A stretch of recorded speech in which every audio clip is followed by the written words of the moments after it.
नमस्कार दोस्तों। 5 जून 2024 सुबह के 10:52 अमेरिका में स्टार लाइनर स्पेसक्राफ्ट का एक रॉकेट लॉन्च होता है।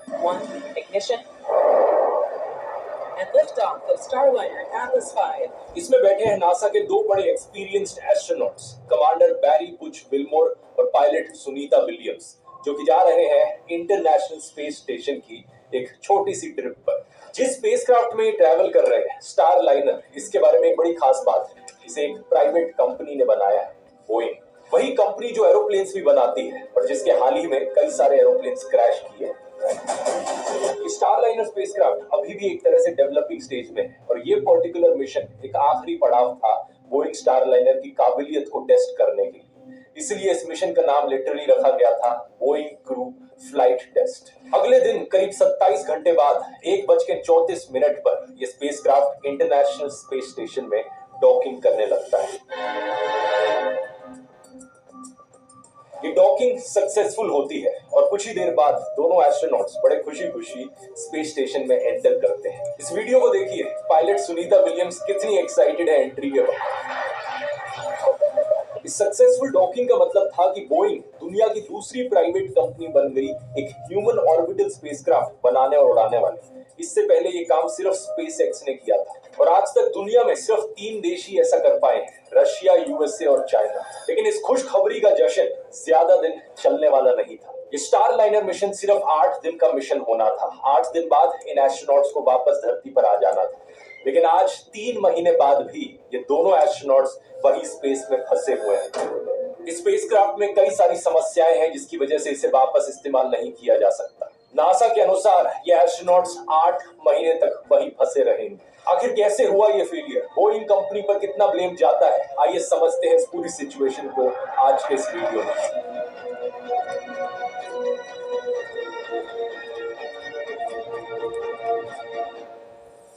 वीडियो शुरू करने से पहले एक चीज यहाँ पर क्लियर कर देनी जरूरी है कि ये दोनों एस्ट्रोनॉट स्पेस में फंसे जरूर हुए हैं, लेकिन ये किसी भी तरीके के खतरे में नहीं।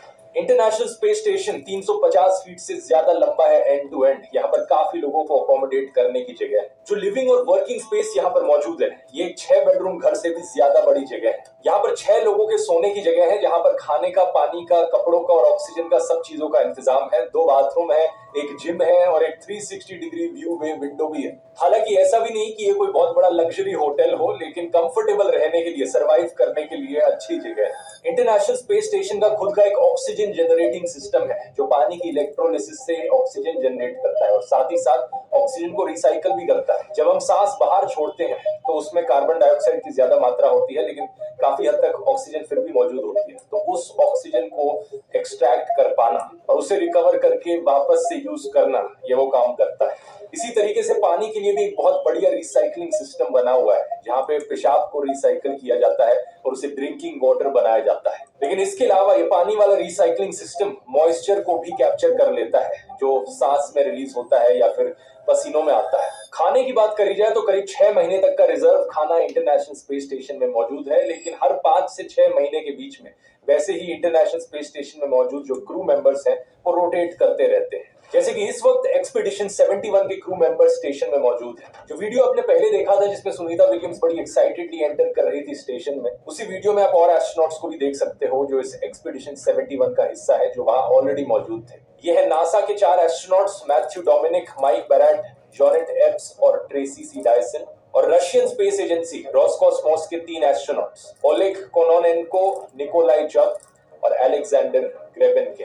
टिपिकली 6 से 7 लोग होते हैं इन एक्सपीडिशंस पर, और ये जो नंबर है एक्सपीडिशन 71, ये बताता है कि 71st टीम है क्रू मेंबर्स की जो इंटरनेशनल स्पेस स्टेशन पर आई है रोटेट होकर। ये एक्सपीडिशंस 24 सालों से चल रही हैं। ईयर 2000 में सबसे पहली बार जब इंटरनेशनल स्पेस स्टेशन को लॉन्च किया गया था। साल 2000 से लेकर आज तक कभी भी इंटरनेशनल स्पेस स्टेशन को एक्सटेंडेड पीरियड ऑफ टाइम्स के लिए खाली नहीं छोड़ा गया है। कोई ना कोई इंसान हमेशा इसमें मौजूद रहा है। ये एक्सपीडिशन 71 24 सितंबर 2024 को कंप्लीट होगा और ये एस्ट्रोनॉट्स जो अभी स्टेशन में मौजूद हैं, ये धरती पर वापस लौट जाएंगे और इनकी जगह लेने आएंगे एक्सपीडिशन 72 के क्रू मेंबर्स। तो वो लोग अपने साथ और खाना ला सकते हैं इन 2 एस्ट्रोनॉट्स के लिए। अभी के लिए नासा ने कहा है बुच और सुनीता, दोनों एस्ट्रोनॉट्स एक्सपीडिशन 71 और एक्सपीडिशन 72 दोनों ग्रुप्स का हिस्सा बन गए। तो इन्हीं के साथ मिलकर ये नई रिसर्च, नए एक्सपेरिमेंट्स भी कंडक्ट कर रहे हैं। ऐसा नहीं है कि ये दो एस्ट्रोनॉट्स वहां फंस गए स्पेस में, तो वहां बैठकर बोर हो रहे हो, कुछ करने को ना हो। एक्सपीडिशन 71 करंटली रिसर्च कर रहा है स्पेस बोटैनी पर, स्पेस में फूल कैसे उगते हैं, स्पेस कॉज्ड फ्लूइड शिफ्ट्स पर, algae based life support systems पर, और साथ ही साथ न्यूरो डीजेनरेटिव डिजीजेस और थेरेपीज पर भी रिसर्च चल रही है स्टेशन में। बैरी विल्मोर और सुनीता विलियम्स ये दोनों ही बेहद एक्सपीरियंस्ड एस्ट्रोनॉट्स हैं। बैरी की उम्र है 61 साल और ये ऑलरेडी 178 डेज स्पेस में बिता चुके हैं इस मिशन से पहले। सुनीता विलियम्स कल्पना चावला की तरह ही इंडियन ओरिजिन एस्ट्रोनॉट है, हालांकि इनका जन्म अमेरिका में हुआ है। ये 58 साल की हो चुकी है और इस मिशन से पहले 322 दिन ये स्पेस में रह चुकी है। इससे पहले ये एक्सपीडिशन 14, 15, 32 और 33 का हिस्सा थी। साथ ही साथ एक्सपीडिशन 33 की ये कमांडर भी थी, तो आप अंदाजा लगा सकते हो कितनी एक्सपीरियंस्ड है। तो मोटे मोटे तौर पर इन दोनों एस्ट्रोनॉट्स को किसी चीज की दिक्कत होनी नहीं चाहिए, क्योंकि यहाँ पर खाना है, पानी है, ऑक्सीजन है। कपड़ों की थोड़ी सी दिक्कत थी, क्योंकि ये 8 दिन के कपड़े लेकर आए थे, ज्यादा चीजें अपने साथ कैरी नहीं करके लाए थे। लेकिन इसके लिए नासा ने एक शिपमेंट भेजी इनकी पर्सनल बिलोंगिंग्स की 6 अगस्त को। तो ये तो हुई एस्ट्रोनॉट्स की बात, लेकिन अब आते हैं प्रॉब्लमैटिक चीज पर, जो कि है ये स्टारलाइनर स्पेसक्राफ्ट। बोइंग का ये स्टारलाइनर स्पेसक्राफ्ट एक ऑर्बिटल स्पेसक्राफ्ट है। इसका पूरा नाम है क्रूज स्पेस ट्रांसपोर्टेशन -100 स्टारलाइनर, तो शॉर्ट में इसे CST-100 स्टारलाइनर भी कहा जाता है। स्पेसएक्स के बाद बोइंग ही इकलौती ऐसी प्राइवेट कंपनी है जो एक orbital spacecraft international space station तक पहुंचा पाई है। अब यहाँ ऑर्बिटल स्पेसक्राफ्ट का मतलब क्या है? ये वो स्पेसक्राफ्ट है जो इतनी वेलोसिटी से ऊपर उड़ते हैं कि ये धरती के ऑर्बिट में पहुंच पाए और चारों तरफ चक्कर लगा सके धरती के। इसके लिए 28,000 किलोमीटर प्रति घंटे से ज्यादा की स्पीड चाहिए होती है। दूसरी तरफ सब ऑर्बिटल स्पेसक्राफ्ट स्पेस की एज तक पहुंच जाते हैं, लेकिन इतनी ऊपर नहीं पहुंच पाते कि धरती के ऑर्बिट में जा पाए। तो थोड़ी सी देर के लिए ऊपर जाते हैं, थोड़ी सी वेटलेसनेस एक्सपीरियंस होती है, लेकिन उसके बाद नीचे आ जाते हैं वापस। सब ऑर्बिटल स्पेसक्राफ्ट की typical velocity 7,000 kilometre per hour से कम की होती है। तो क्लियरली एक ऑर्बिटल स्पेसक्राफ्ट बनाना सब ऑर्बिटल के कंपैरिजन में कहीं ज्यादा मुश्किल काम है, स्पेशली एक ऐसा ऑर्बिटल स्पेसक्राफ्ट जिसमें इंसान भी बैठकर ट्रैवल कर सके। स्पेसएक्स और बोइंग प्राइवेट कंपनीज के अलावा आज तक 3 ही देश हैं जो एक ह्यूमन ऑर्बिटल स्पेसक्राफ्ट बना पाए हैं। ये है चाइना, रशिया और यूएसए, और इंडिया कोशिश कर रहा है। हमारा जो गगनयान मिशन है वो यही चीज होगी, इंसानों को एक ऑर्बिटल स्पेसक्राफ्ट में बिठाकर स्पेस में भेजना। इसकी पहली ऑर्बिटल टेस्ट फ्लाइट इस साल दिसंबर में होने वाली है। हालांकि एक अनक्रूड फ्लाइट होगी, यानी कि कोई इंसान इसमें बैठेंगे नहीं। पहले टेस्ट के लिए ये एक ह्यूमनॉइड को बिठाएंगे जिसका नाम व्योम मित्र रखा गया है। बेसिकली एक पुतले को बिठाकर टेस्ट करने के लिए भेजेंगे, क्योंकि शुरुआत में ही इंसान को बिठा दिया और कोई प्रॉब्लम आ गई तो बड़ी दिक्कत हो सकती है। नासा पर वापस आए तो नासा ने 2011 के अराउंड अपना कमर्शियल क्रू प्रोग्राम शुरू किया था, जिसके अनुसार वो प्राइवेट कंपनीज के साथ कोलैबोरेट कर सकते हैं। कई सारी कंपनीज ने इसके लिए बिडिंग करी थी, जैसे कि ब्लू ओरिजिन, सियरा नेवाडा, और 2014 में स्पेसएक्स और बोइंग को सेलेक्ट किया गया इस प्रोग्राम के लिए। नवंबर 2020 में स्पेसएक्स क्रू 1 की पहली फ्लाइट हुई और स्पेसएक्स ने अपनी सफलता दिखाई।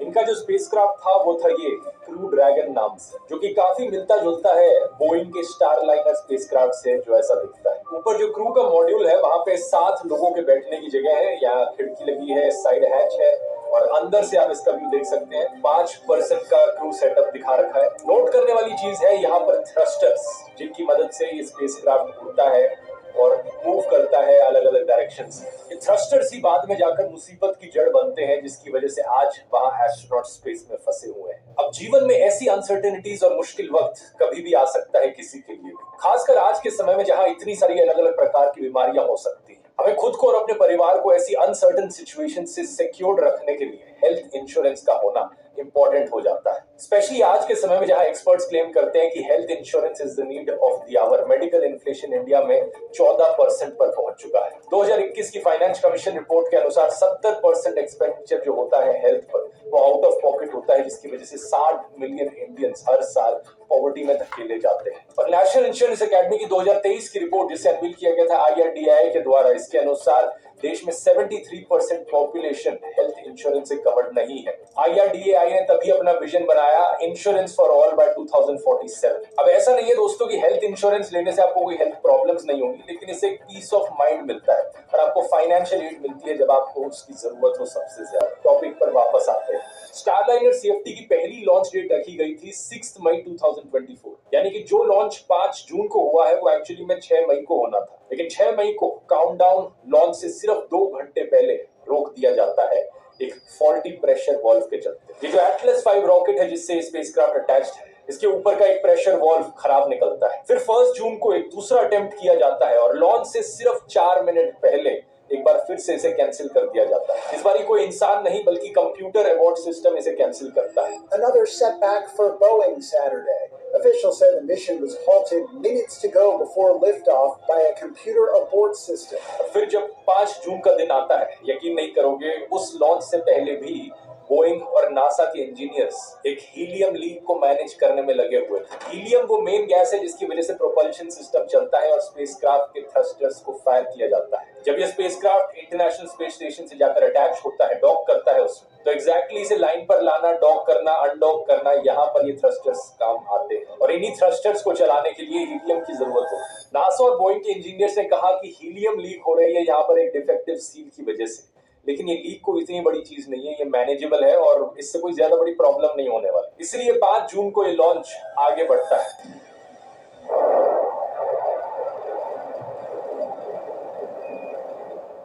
लेकिन लॉन्च के कुछ ही घंटे बाद 2 और लीक्स देखे जाते हैं। जब स्टारलाइनर स्पेस स्टेशन पर पहुंच जाता है तो एक चौथा हीलियम लीक भी देखा जाता है। 4 लीक्स होने के बाद फाइनली बोइंग के commercial crew program manager admit करते हैं कि हम नहीं जानते यहाँ पर क्या प्रॉब्लम है, हमें इस रूट कॉज को समझना होगा। Obviously, knowing root cause is what gets us to permanent fixes. ये कोई आइसोलेटेड एरर नहीं है, यहाँ पर एक बड़ी सिस्टमैटिक प्रॉब्लम है। इसके अलावा एक दूसरी बड़ी प्रॉब्लम सामने आती है स्टारलाइनर के डॉकिंग।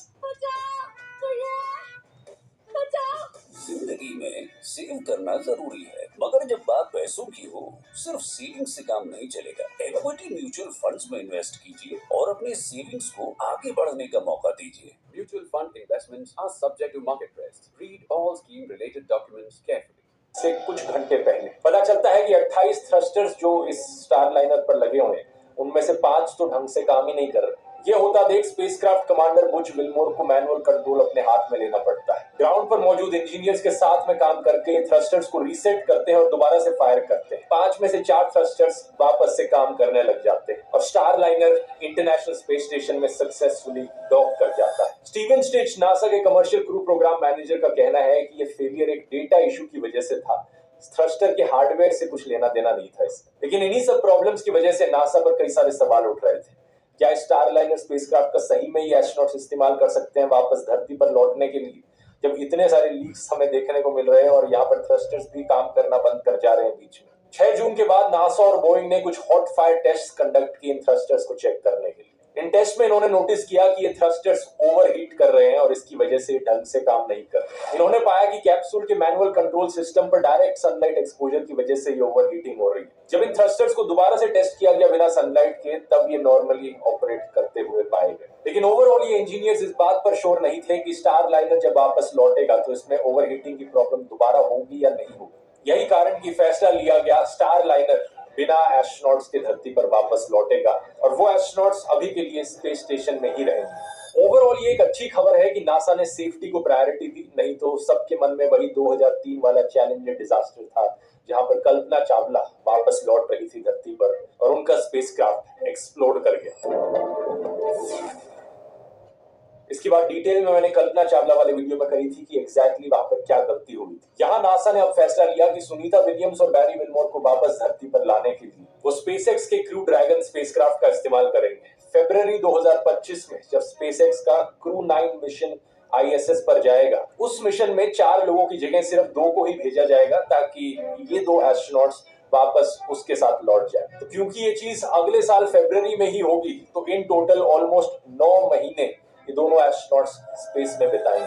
नासा के स्टीव स्टिच स्टारलाइनर को एक वेरी केपेबल स्पेसक्राफ्ट करके पुकारते हैं। उनका मानना है कि ये कोई इतना खराब स्पेसक्राफ्ट नहीं है, लेकिन इससे पहले जो 2 मिशन हुए हैं स्टारलाइनर के, जब उसे टेस्ट किया गया बिना क्रू के, बिना इंसानों के, उनमें से भी एक फेल रहा था। बोइंग स्टारलाइनर का पहला मिशन 20 दिसंबर 2019 को हुआ था ऑर्बिटल फ्लाइट टेस्ट नाम से, जिसमें कोई इंसान नहीं था बल्कि एक पुतला बैठा था रोजी द रॉकेटियर नाम से। वैसा ही पुतला जैसा गगनयान में बैठेगा कुछ महीनों बाद। इस मिशन का मकसद था 8 दिन तक स्पेस में रहना, इंटरनेशनल स्पेस स्टेशन में डॉक करना और वापस धरती पर आना, लेकिन सिर्फ 2 दिन बाद ही इस मिशन को अबॉर्ट कर दिया गया। स्टारलाइनर इंटरनेशनल स्पेस स्टेशन में डॉक ही नहीं कर पाया। क्यों नहीं कर पाया, इसके लिए नासा और बोइंग ने एक जॉइंट रिव्यू टीम बनाई और इस टीम ने करीब 80 रिकमेंडेशंस दी नासा और बोइंग को इस प्रॉब्लम को सॉल्व करने के लिए। एक बार फिर से इसके पीछे कारण स्टारलाइनर के थ्रस्टर थे जो टाइम पर फायर नहीं कर पाए और सही ऑर्बिट में नहीं पहुंच पाए। इसके पीछे कारण निकलता है कंप्यूटर सिस्टम का मिस कैलिब्रेट करना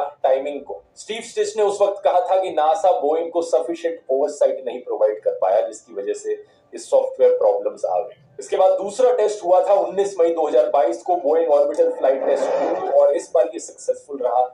रोजी द रॉकेटर एक्चुअली में ISS तक पहुंच गई, लेकिन उस टेस्ट में भी कुछ ग्लिचेस जरूर देखने को मिले थे। कुछ थ्रस्टर्स सही से ऑपरेट नहीं कर पा रहे थे, वही चीज जो अभी देखने को मिली इस 2024 के दौरान। इंटरेस्टिंगली 2014 में जब नासा ने कॉन्ट्रैक्ट दिए थे बोइंग और स्पेसएक्स को, तो स्पेसएक्स की कॉन्ट्रैक्ट की वर्थ थी अराउंड $2.6 बिलियन और बोइंग के कॉन्ट्रैक्ट की वर्थ थी $4.2 बिलियन। और आज स्पेसएक्स ने बोइंग को इतना पीछे छोड़ दिया है कि वो जल्द ही एक one of the most riskiest missions attempt करने वाला है। दुनिया की पहली प्राइवेट स्पेस वॉक एक एस्ट्रोनॉट के द्वारा, 20 मिनट की एक स्पेस वॉक जिसमें एस्ट्रोनॉट स्पेसक्राफ्ट से बाहर निकले रहेंगे। लेकिन बोइंग कंपनी की प्रॉब्लम सिर्फ स्पेस तक सीमित नहीं है। एज एन एयरलाइन कंपनी भी बोइंग की बहुत आलोचना करी जा रही है पिछले कुछ सालों से। इसके पीछे कारण है बोइंग के नए 737 मैक्स कमर्शियल एयरप्लेन के खतरनाक फेलियर्स। 5 जनवरी इसी साल की बात है, अलास्का एयरलाइंस का एक विमान जो बोइंग 737 मैक्स था, वो अपनी एक नॉर्मल फ्लाइट कर रहा था, पोर्टलैंड से ओंटारियो जा रहा था अमेरिका में। जैसे ही प्लेन 16,000 फीट पर पहुंचा, प्लेन का एक दरवाजा पूरी तरीके से बाहर टूटकर निकल गया। एक बहुत बड़ा होल बन गया जिसकी वजह से रैपिड डीकंप्रेशन देखने को मिली। लोगों के फोन्स, कंप्यूटर्स और जो भी पेपर वेपर थे वो सब बाहर निकल गए प्लेन से, उस होल से। थैंकफुली क्योंकि पैसेंजर्स ने सीट बेल्ट पहनी हुई थी तो कोई भी पैसेंजर प्लेन से बाहर निकलकर गिरा नहीं, सब सर्वाइव कर गए। लेकिन कुछ दिन बाद जब फेडरल एविएशन एडमिनिस्ट्रेशन ने इन्वेस्टिगेशन करी तो पता लगा कि इनका हार्डवेयर लूज है। इनके जो बोल्ट्स लगे हैं दरवाजे में, उन्हें एडिशनल टाइटनिंग की जरूरत है। अलास्का एयरलाइंस और यूनाइटेड एयरलाइंस ने अपने सारे 737 मैक्स एरोप्लेन्स को ग्राउंड कर दिया और जांच करी तो पता लगा कई सारे और एरोप्लेन्स में इनके लूज पार्ट्स निकल रहे थे। इससे पहले 2018 में एक खराब सेंसर इनके प्लेन में निकला था जिसकी वजह से लायन एयर फ्लाइट 610 इंडोनेशिया में क्रैश कर गई टेक ऑफ के कुछ ही देर बाद। उस फ्लाइट में सारे पैसेंजर्स और क्रू मेंबर्स मारे गए। इसके बाद 2019 इथियोपियन एयरलाइंस फ्लाइट 302 के साथ भी एक ऐसा ही खतरनाक हादसा हुआ। प्लेन क्रैश, सारे पैसेंजर्स मारे गए। पता चला कि बोइंग ने जो सॉफ्टवेयर इंस्टॉल किया था प्लेन में, वो ऐसा सॉफ्टवेयर था कि कुछ केसेस में वो पायलट से कंट्रोल छीन लेता था। खराब सॉफ्टवेयर की वजह से प्लेन क्रैश हो गया और पायलट्स यहाँ पर कंट्रोल करने की कोशिश करते रहे लेकिन कंट्रोल नहीं कर पाए प्लेन को। उस वक्त जब ये हुआ था तो सारे बोइंग 737 मैक्स एरोप्लेन्स को 20 महीने के लिए ग्राउंड कर दिया गया था। सेफ्टी एनहांसमेंट्स इनकी फिर से चेक करी गई थी और दिसंबर 2020 के बाद ही ये प्लेन दोबारा से सर्विस में एंटर की। लेकिन अब 2024 में फिर ये चीजें देखने को मिल रही हैं। सोचकर देखिए, इन सारे प्लेन हादसों पर कई सारी फर्जी कंस्पिरेसी थ्योरीज बनी है, लेकिन असलियत में ब्लेम यहाँ पर इस कंपनी पर जाता है और किसी पर नहीं। बोइंग के जो CEO है उन्होंने अब खुद कह दिया है कि वो अपनी कुर्सी से नीचे उतर जाएंगे इस ईयर के एंड तक। ये पूरा अपने आप में एक बहुत बड़ा और सेपरेट इशू है, बोइंग कंपनी की लापरवाही और इनके फेलियर्स। खबरों में यह भी आया है कि जो विसल ब्लोअर्स थे इस कंपनी के खिलाफ आवाज उठा रहे थे, उनकी अचानक से मृत्यु हो गई। तो इस चीज पर कभी और अपना एक अलग से वीडियो बन सकता है, लेकिन अभी के लिए इस वीडियो को यही खत्म करते हैं।